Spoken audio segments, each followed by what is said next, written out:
안녕하세요. 시니어 캐스터 시선 5분 양정은입니다.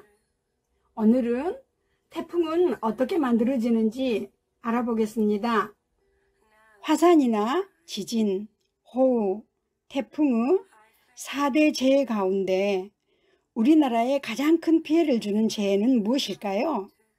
바로 태풍입니다.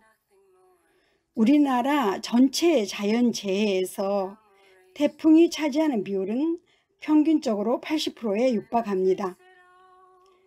2011년부터 2020년 태풍이 우리나라에 미친 피해를 금액으로 환산하면 매년 3,500억 원이 넘는다고 합니다. 오늘은 태풍과 같은 열대성 저기압에 관한 이야기를 해보겠습니다.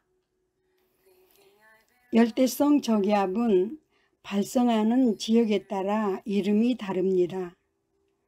북서태평양 일대에서 발생하는 열대성 저기압은 태풍이라고 부릅니다.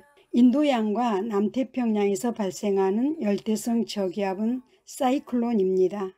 그리고 대서양과 동태평양 일대에서 형성되는 열대성 저기압은 허리케인입니다. 이러한 열대성 저기압이 만들어지기 위해선 두 가지 조건이 필요합니다. 첫째, 열대의 따뜻한 바다입니다. 따뜻한 바다가 있어야 저기압과 상승 기류, 그리고 거대한 구름을 형성할 수 있습니다. 둘째, 전향력이 필요합니다. 전향력은 지구가 자전하면서 만들어진 힘으로 구름 덩어리에 회전을 일으켜 소용돌이 모양을 형성합니다. 그런데 이 전향력은 적도에서는 형성되지 않습니다. 따라서 열대성 저기압은 적도가 아닌 적도 근처의 따뜻한 바다에서만 형성됩니다.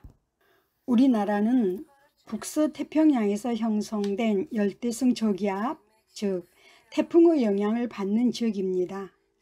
태풍은 매년 1월부터 12월까지 평균 26개 정도 만들어지지만 북태평양 고기압의 강약에 따라 7월부터 9월에 걸쳐 3개 정도의 태풍만이 우리나라를 찾습니다. 북서태평양에서 만들어진 태풍은 위도 0에서 30도의 저위도 지역에서 무역풍이라는 강력한 바람의 영향과 전향력의 영향을 받아 북서진합니다.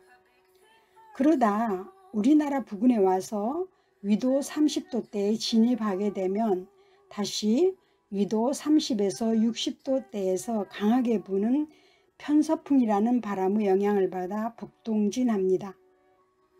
9월 초 우리나라에 상륙한 태풍 흰남노가 서쪽으로 이동하다가 갑자기 북동쪽으로 급격하게 방향을 바꾼 것 역시 위도 30에서 60도대에서 편서풍의 영향을 받았기 때문입니다.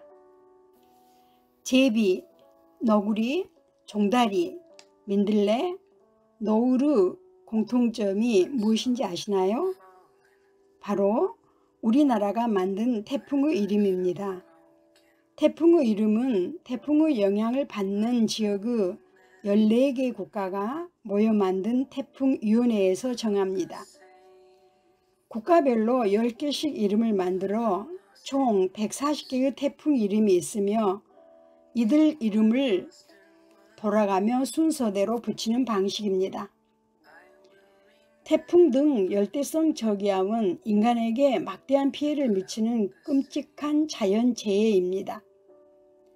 하지만 지구 입장에서 볼 때 열대성 저기압은 꼭 필요합니다. 열대성 저기압은 저위도의 에너지를 고위도로 이동시켜 지구 에너지 균형을 맞춰주는 역할을 합니다. 바다의 물고기들을 떼죽음에 이르게 하는 녹조나 적조 현상을 해결하는 고마운 존재이기도 합니다. 하지만 지구온난화가 심화되면서 열대성 저기압의 발생 빈도가 더욱 잦아지고 그 위력 또한 거세지고 있는 게 문제입니다. 기본적으로 따뜻한 바다에서 형성되는 열대성 저기압은 지구온난화에 따라 바다가 따뜻해지면 필연적으로 더 자주 발생할 수밖에 없는 것입니다. 장차 또 어떤 예상치 못한 열대성 저기압이 발생하여 세계 곳곳에 막대한 피해를 미칠지 그저 두렵지 않을 수 없습니다. 그럼 지구온난화를 막기 위해 우리가 생활 속에서 실천할 수 있는 가장 좋은 방법은 무엇일까요? 바로 전기, 가스 같은 에너지 사용을 줄이는 것입니다. 사실 마음만 먹는다면 생활 속에서 에너지 소비, 즉 온실가스 배출을 줄일 수 있는 방법은 많아요. 에너지는 전기 콘센트에서만 나오는 것이 아니라 우리가 마시는 물과 먹는 음식에서부터 입는 옷 등 각종 생활용품에도 모두 숨어 있어요. 에너지를 사용해 만들어지고 공급되는 모든 물건과 서비스를 아껴 쓰고 효율적으로 쓰는 것은 온실가스 배출을 줄이는 것과 연결됩니다. 자연 앞에 인간은 한없이 겸손할 수밖에 없는 존재입니다. 그러므로 덜 소비하고 더 존재합시다. 감사합니다.